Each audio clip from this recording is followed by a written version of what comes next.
All right. Hey, everybody. Tom Dimitrovich here.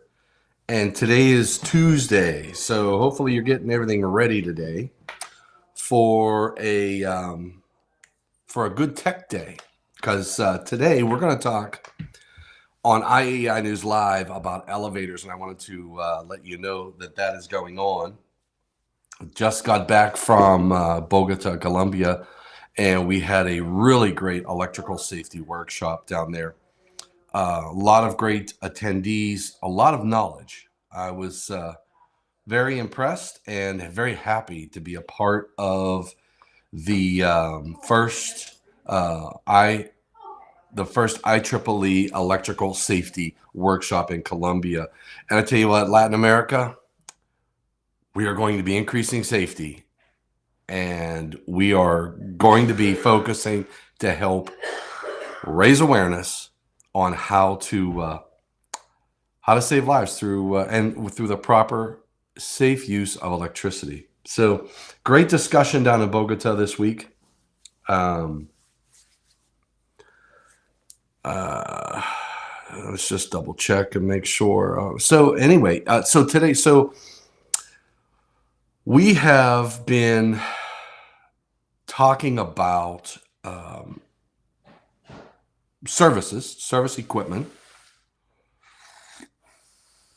We talked about interconnected systems, and I think we did some good. We've influenced some change together. Thank you all for all of your dialogue and input in that area. We definitely impacted and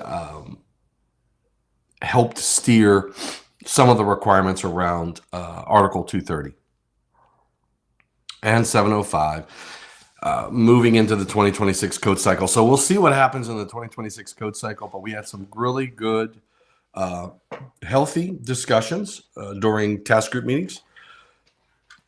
I think there's an elevated awareness that we're not using the language correctly in the code, in Article 230 and in 705. So I think I've got positive vibes going on with regard to some of the changes that are going to begin the journey in Article 230 to fix. So hopefully you'll stay tuned for that. So let's talk IEEE Electrical Safety Workshop. A lot going on there. The event down in Bogota, Colombia, was really good. We had some really good presentations, and the presentations were both in Spanish and in English. So some were in English, some were in Spanish. There was some a translating service on the first day to help translations from English to Espanol, and vice versa during some of the Q&A sessions that we had. Myself and Nihad El Sharif was there, and we went live. We got to meet Felix Sandoval, and I did not get to say an appropriate goodbye because of just everything that was going on. And I was there the last day. I think it was Friday. I got over there on Friday a little bit later in the morning, and then I was on NFPA, and I think it was CMP 10 task group. We had a CMP 10 task group that went right through lunch because we were an hour behind, so it went from 12 to 2. So I didn't get to participate in that. Hey, Nihad, glad to see you you made it across the pond. So let me guess, let me ask you, are you in Egypt or are you elsewhere? So curious to know where you're at, Mr. Nihad El Sharif. So anyway, Nihad and I both got to present on safety by design and the AFCI arc fault circumruptor technology, which is being adopted and being employed in Colombia, South America. Yeah, Felix, we got to meet Felix Sandoval in person. It was really great to meet him and have a discussion with him. I wish I could have spent a little bit more time. He flew in. He got to spend some time with his family who lived in Bogota, which was really good. So that was a good thing. Had a really good time talking about electrical safety and hearing some of the stories and seeing some of the applications. You know, as we walked the streets and went to restaurants, it gave a good opportunity to take a look at the technology that's being employed. The GFCI in my hotel room worked fine. I did test it. They do use our standard GFCIs. Now, some of the light switches and things like that were in these rooms aren't the typical ones that you would see here in the United States. I mean, they're rated and they could be applied here, but it was just interesting to see some of the devices that are used in those applications. So, so you're in Cairo for a couple days. Good to hear, Nihad, for heading for Johannesburg for the Power Africa conference. I wish I could be there for Power Africa as well. I know you and I did the Power Africa. We brought electrical safety for the first time to the Power Africa event, IEEE Power Africa event. And I think, Nihad, it was very well received, and I learned a lot when we were in Africa as well. There's a lot of opportunity too. And you know what, Nihad, if you could do me a favor, look out and talk to individuals about the use of alternative energy solutions there. Remember, the last time we were there, we met some individuals who were focused on building hospitals and bringing technology to these hospitals. They're trying to build communities around the hospitals out in the bush so that they can bring healthcare to people who may not have had it before, and bringing electricity into that arena. I know that there were some really interesting presentations made during the last Power Africa last year, where they had the discussion about the fact that there were operations being conducted when you have just one light bulb, right? You have a light bulb that would get bright and dim and bright and dim because of the generator that was there, and the challenges that electricity or not having electricity in some of these areas bring to the table. So yeah, we do need to do more on electrical safety in Africa. Yep, and we'll be in Cairo. So the next Power Africa after this one is in Johannesburg, right? Yep, Johannesburg. This one's in Johannesburg. The next one is in Cairo, and hopefully I'll be this year. It's just too close to the NEC. It's way too close to the National Electrical Code second draft meetings for this guy, at least. I could not pull that one off. Maybe next year, and we'll have to see what we can do, Nihad, to try to make an impact on electrical safety in Africa. So, and if there's anybody out there who wants to be more involved with the IEEE, please let us know. There's a lot of opportunity for engagement on committees and getting more and more active with the IEEE in many different areas. I know I've focused my time on the Industry Application Society, the IAS, but there's the Power Energy PES, Power Energy Society as well, and there's a host of other opportunities. So if anybody out there wishes to get more involved with the IEEE Institute of Electrical and Electronics Engineers, please let me know. Myself and Nihad as well. You know, we can help get you engaged, and maybe you can make a difference in electrical safety through that organization. Yep. Yeah. So now here's the thing, Nihad. Hopefully, you there's no delays. You know how the planes go, because you're on panel 2 and we meet the first week. So panel 2 meets starting Monday. That's in a few weeks. It's October, oh my goodness, 14th. So October 14th is the first day of NEC second draft meetings. Code panel 2 will be meeting, and I got to clear my schedule. I'm just looking at my my calendar. Wow.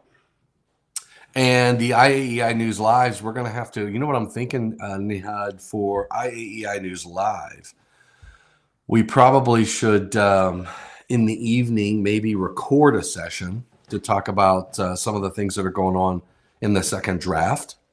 That will be the first IAEI News Live for those 2 weeks will be on the 15th, which will be the second day of Code Panel 2. My gut tells me I might be finishing up. I should be able to finish up. So I'm task group 1, which will cover definitions. Yeah, fingers crossed that you will make it on time. Exactly. Absolutely, Nihad. So we should, I have task group 1, which covers definitions, defined terms, and all the ways up through and including 210.8. There'll be a lot of discussion on 210.8. There were a lot of public comments on that section of the code. I'll be interested to see how that progresses, and see where we end up with the requirements in around shock protection, electric GFCI requirements in 210.8. Some of the controversial items there, obviously, it's the compatibility concerns. So we're introducing a few new GFCI technologies. Nihad, we have the HF, high frequency. There's an HF plus. We're going to have discussions about the proper application of the special purpose GFCI. All of these new technologies, including the special purpose GFCI, we're talking about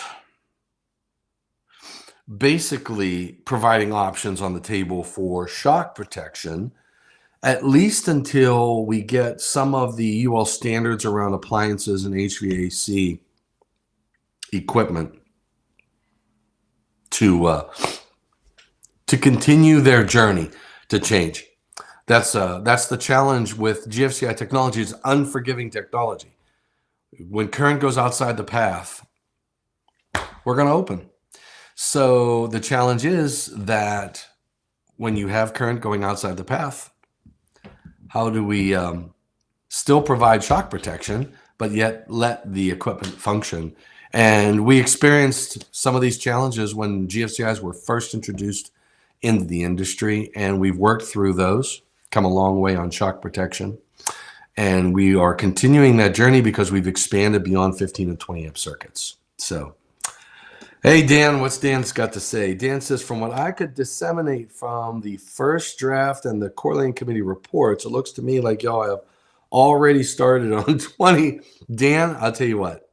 So you're absolutely correct. And I'll tell you where we had this task group meeting yesterday. I think it was yesterday. Yeah, it was Monday.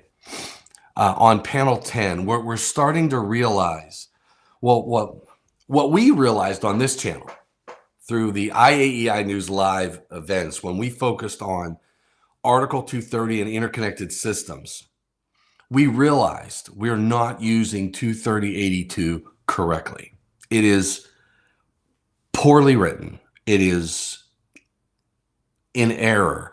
There are a bunch of mistakes in 230.82, and it is being used incorrectly by many people in the industry.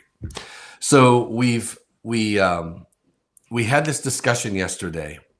And remember, I did it on this here. We introduced the defined term of a service disconnecting means And we suggested some changes in 23082 and a few other areas. And what we realized was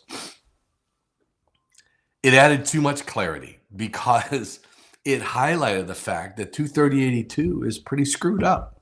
But it's too screwed up to fix it this cycle. So what we're doing on, at least in that area, is we are fixing some issues. We are actually not fixing any. Oh, we are addressing some areas, at least in the task group work. But we agreed that, look, it's broke. We can't fix it this cycle. Not enough time. We didn't spend enough time during the year to fix it. We focused on other things. We're in a target-rich environment for challenges.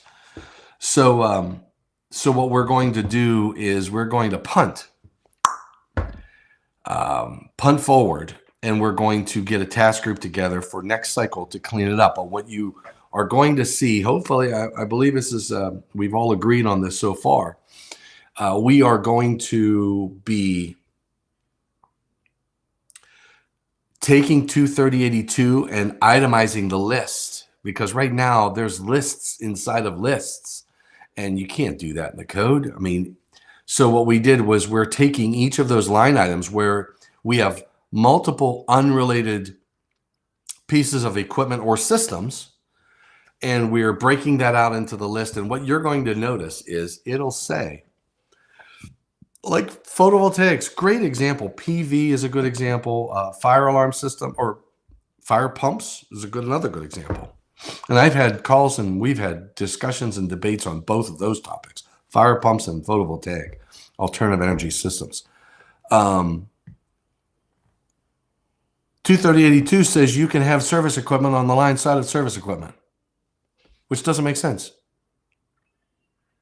And they say, yeah, you know what? You can put a fire pump on the line side of the service equipment as long as those conductors land in service equipment. Well, it's service equipment ahead of service equipment. I can't have that. Trying to fix it, though, is complicated. So what we're doing is we are going to put a microphone. I mean, you're going to basically, when we see what the 2026 code has in 23082 and a few other areas in 230, we're basically bringing a magnifying glass to show the world that we've got some issues. Too much work at this cycle to try to fix it without creating other problems. So we are going to be have a task group and get that addressed.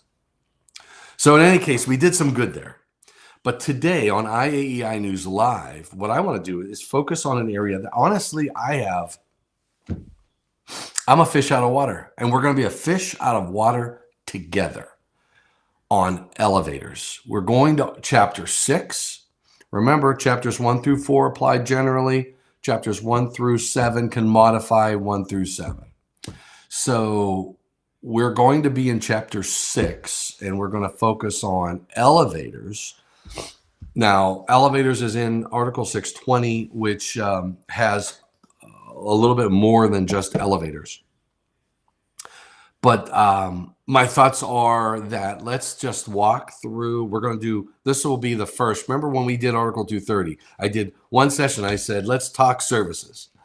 And then we had Let's Talk Services Part 2. Then we had Let's Talk Services Part 3. Then Part 4. And then we had interconnected systems. Then we did generators. So I have a feeling that elevators is going to be a similar journey for us on IAEI News Live. So I want to take a look at elevators, take a look at the way Article 620 is laid out. We'll look at some defined terms. And obviously you can't get into chapter 6 without chapter 2, chapter 1, chapter 3, and chapter 4. So we will begin, let's just put it that way. We will begin our journey on elevators today at 12 o'clock Eastern on IAEI News Live. That should be a fun journey, especially as I look at. So here's again. This is my thought process. We're going to learn it together. So I'm going to be using this tool. We're going to be able to throw the chats up on the screen. So bring your knowledge at 12 o'clock today. Bring your knowledge of elevators and the application of elevator control panels and all that jazz. Because we're going to be walking through Article 620. And I can tell you, I can look right off the bat. When I look, I don't think I can share a screen. Oh, you know what I can do? Yeah, I can. Is it monitor one? There it is, yeah. So when I look at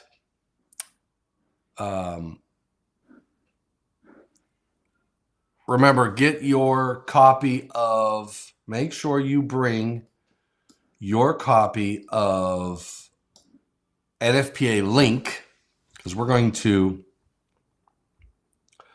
look at the at this layout of Article 620. We've got the part 1 is general, part 2 is conductors, part 3 is wiring, part 4 is installation of conductors. Now, why part 4 and part 2? I got part 2 conductors, insulation. So these are the conductors themselves. And we have a short circuit current rating for conductors. That's an interesting one. We're going to look at that one. Then we have wiring, and this is talking about the branch circuits and wiring methods, which is chapter 3. Branch circuits, which is chapter 2. So it'll be interesting to see some of the requirements in part 3 for wiring methods. And then part 4, installation of conductors. A lot about conductors. In metal wireways, that's a wiring method. Number of conductors in raceways, that's wiring methods. What's the difference between that and 620.1? We've got supports, auxiliary gutters. These are wiring methods. So we're going to have a good discussion about how it's laid out. Traveling cables. Now, we know when elevators go up and down, there are cables that have to travel. So I get that one. Traveling cables. Now, this doesn't mean that the cables have a suitcase and they get on a plane and they go on trips. This just means they're moving in their installation. We're going to go through part 6, disconnecting means and control. And then overcurrent protection in part 7. And then part 8 is your machine rooms. And there's only one section in part 8, but they needed a part for it. And then we're going to go to grounding and bonding. That's Article 250. And we're going to see what this supplements and modifies in 250. And then we have emergency and standby power systems in 620. So the one that pops out on me is, I find it interesting that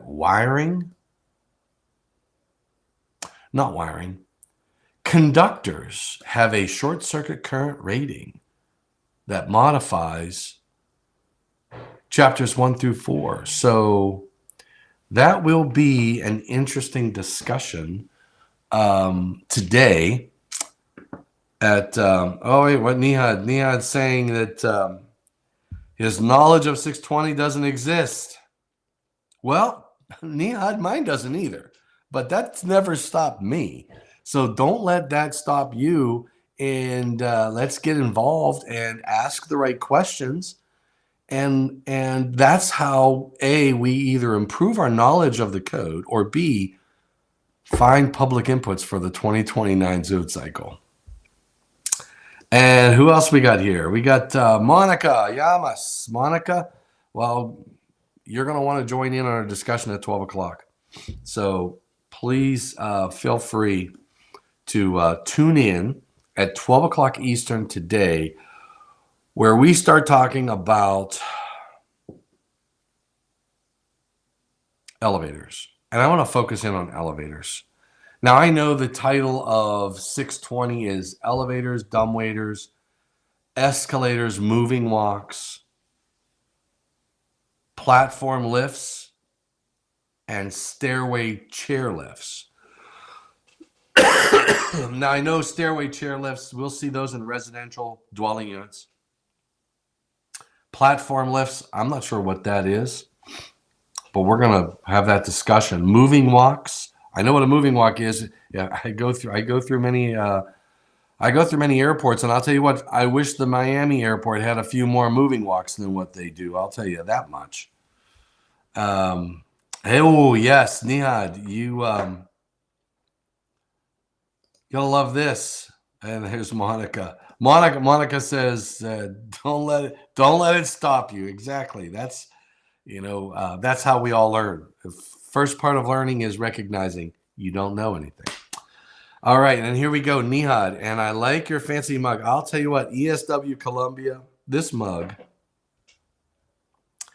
this is one of the most beautiful mugs I think I have ever seen. Look at that. I brought back a lot of coffee from Colombia. We brought back some rum from Colombia. I also brought back some Amarillo.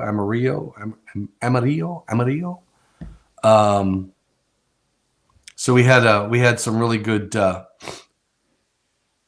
I actually I checked the bag and I filled it with coffee and all kinds of goodies. First person, Monica Yamas. Thank you. Yes, LL. Gotta love it. And Dan. All right. So Dan, what's Dan? Dan says the cool thing with elevators, in his humble humble opinion, is that they involve different specialties: electrical, fire alarm systems, lobby zone, mechanical fire suppression. You know what, Dan, that is a great point. Who's responsible for what? That is a very good, that's a very good point.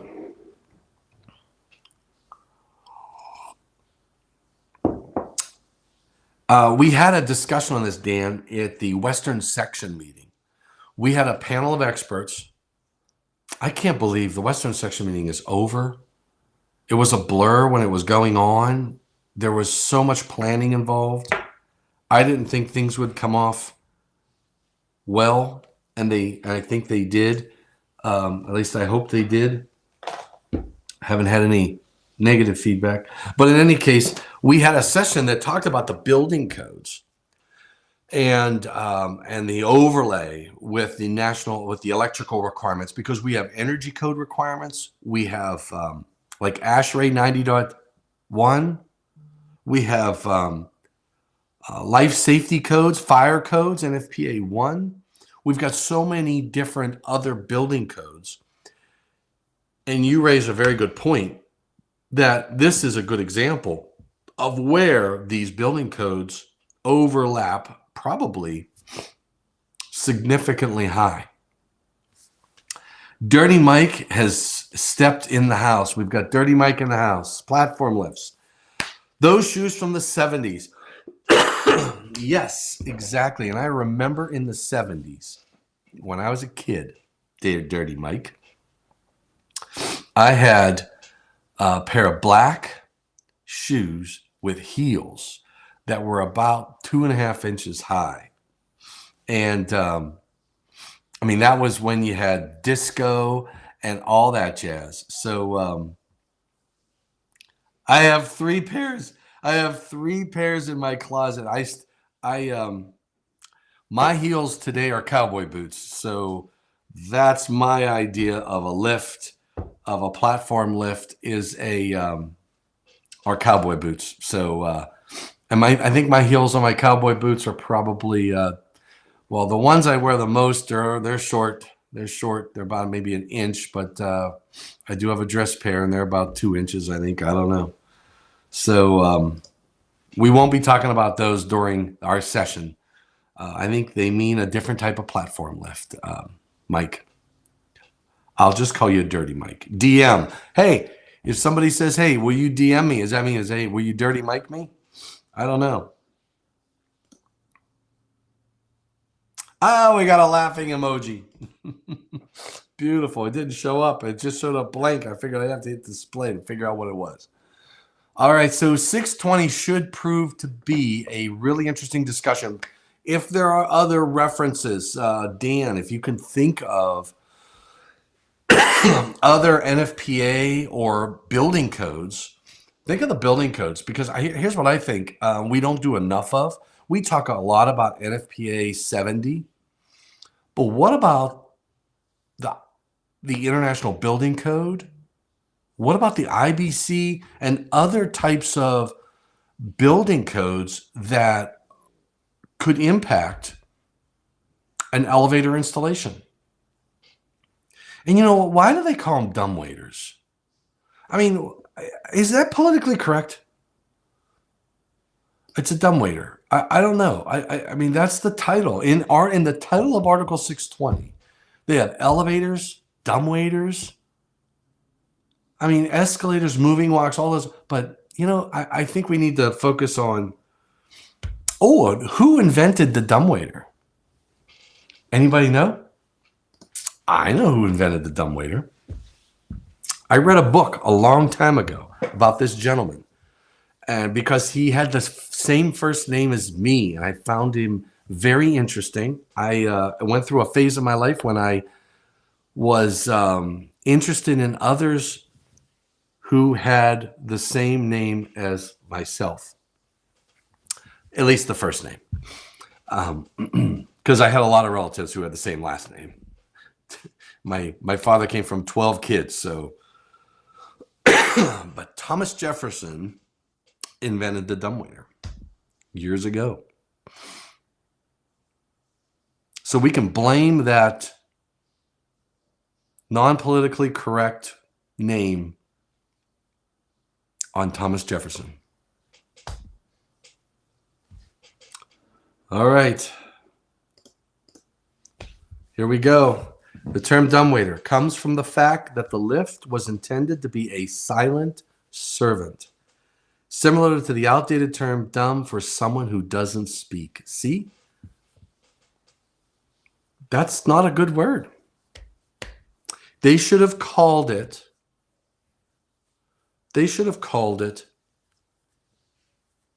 a dining room food lift. We have the opportunity to rename it, Mr. Hurt. Dan, we have we have the opportunity to excuse me. We have the opportunity to fix that name in the National Electrical Code, at least. So I look forward to your public input to the 2029 code cycle. All right, everybody, listen. I had a great discussion. Thank you for joining in. We're going to see you at 12 o'clock Eastern on IAEI News Live. Right here, we'll be using the same platform. I like this platform. I'm starting to like this platform because I can show some comments and the chats. And that's what this session, in my opinion, is all about. Oh, yeah, maybe a standby waiter. I like it. Standby waiter. Or, if you think about what a dumbwaiter does, it lifts the food from one floor to another. And I think they used to use a rope and pulley back in the day, and then we automated that. And what they would do is they would always cook in the basement because it was cooler in the basement. You didn't want to heat the house up. So they would cook in the basement, put the food on trays on these. It's a food elevator. That's it. We'll call it a food elevator. I mean, I guess you could put silverware in there too. A kitchen elevator. But that's what it was for. Oh, a food service lift. Dan, see? A food service lift. So here's what we got to do. we need to make a public input for next cycle to change that term to a food service lift. Oh, that would be funny. That would be funny. I wonder if they sell them. Can you buy a dumbwaiter? Yes, you can. Small freight elevator or lift intended to carry food. That is Wikipedia. A small freight elevator or lift intended to carry food. You can go to a website and you can buy these. Personally, I like these. And you know where I would love, you know how you have, they call them laundry chutes. We used to have a laundry chute in the last house that we were in. It was a 2-story, and the laundry was in the basement. And there was a laundry chute, which was really cool. My aunt had a laundry chute in her house, my Aunt Jerry. And still does have a laundry chute in her house. And it was right in the bathroom. So you would take your bath or your shower, and then you would open up the little door and throw your clothes in, and it would go down. And then there was a thing at the bottom. But just think if they had a little lift like this where you could put your food or your clothes, dirty clothes, like in a basket on the little freight elevator. And then look at that. They've got all different types of these types of dumbwaiter systems. So for residential dwelling units is where you'll see them. And they even have them that they'll go outside. There's a picture of one that that gets to the roof. That's interesting. Imagine the challenges around that from a water perspective. So I wonder what these look here's United States codes. So these are listed to an ETL. Intertech lists these. United States codes ASME A17.1, A17.5, Canadian codes CSA B44 and B44. Also convenient for bus pans full of dirty dishes too. Absolutely. Absolutely. Dan, there's a technical standards. The Technical Standards and Safety Authority, TSSA, promotes and enforces public safety. It's our vision to be a valued authority for dumbwaiters and make a safer Ontario, Canada. Interesting. TSSA, Technical Standards and Safety Authority. I've never heard of TSSA. I've heard of TSA, but not TSSA. And then there's the Technical Safety BC. Technical Safety BC is an independent, self-funded organization that oversees the safe installation of dumbwaiters and operation of technical systems and equipment across the province. In addition to issuing permits, licenses, and certificates, we work with industry to reduce safety risks through assessment, education, and outreach. There's another. So there are a lot of different, solutions. Look at that. And this is Elevation Innovation Incorporated. So I'll tell you, there's there's a lot of people apparently out there that make these applications. And Dan, I don't know about you, but this is why I have a feeling that this session is the one of many around Article 620 topics. All right, but the first session is going to be an overview. We're going to take a look at the article, how it's laid out, and all that jazz. And I'm sure that hour will go fast. And oh, there we go. NFPA 13, 70, 72, and the IBC. Dan, you are going to be an invaluable resource for this one. So awesome. Okay, so listen, I've got to get back. I've got to get some stuff done. It's 9 o'clock already. And I appreciate you guys dialing in for this discussion as we get ready and prepared for our 12 o'clock Eastern IAEI News Live, the link for which is either down below, left or right, or the top, depending upon the platform that you are watching this on, because I'm streaming to 2 places on Facebook, 1 on LinkedIn and 1 on YouTube. X, well, the old Twitter, the new X, for some reason, I don't know how to get to stream to X anymore. So my X streaming has tailed off. I don't know that I can stream to Instagram, but the link is over there. So those 2 platforms have tailed off, guys. So Dan, thank you for bringing especially these NFPA 13, 70, and 72. I've got to write that down. Actually, you know what I did, Dan? I have a PowerPoint slide deck that I began, just like I did with services. So I have begun a PowerPoint slide deck for this topic. If I do a save, I'm going to do a file, close, file, open recent, and I go to IAEI Elevators. And I am going to, where are you at, Dan? Where did you go? There you are. I am going to add layout, other standards, other codes and standards. And I'm going to put NFPA 13, NFPA 70, NFPA 72, and the IBC. And I got to figure out the sections in the IBC. Hey, thank you, Dan. You are the man. Thank you for the search link. And we will explore this thing we call elevators at 12 o'clock Eastern today. All right, everybody. Thank you. And we will see you at 12 o'clock. Thanks for what you do for the electrical industry. Thanks for what you do for electrical safety. And remember to stay safe and please stay healthy.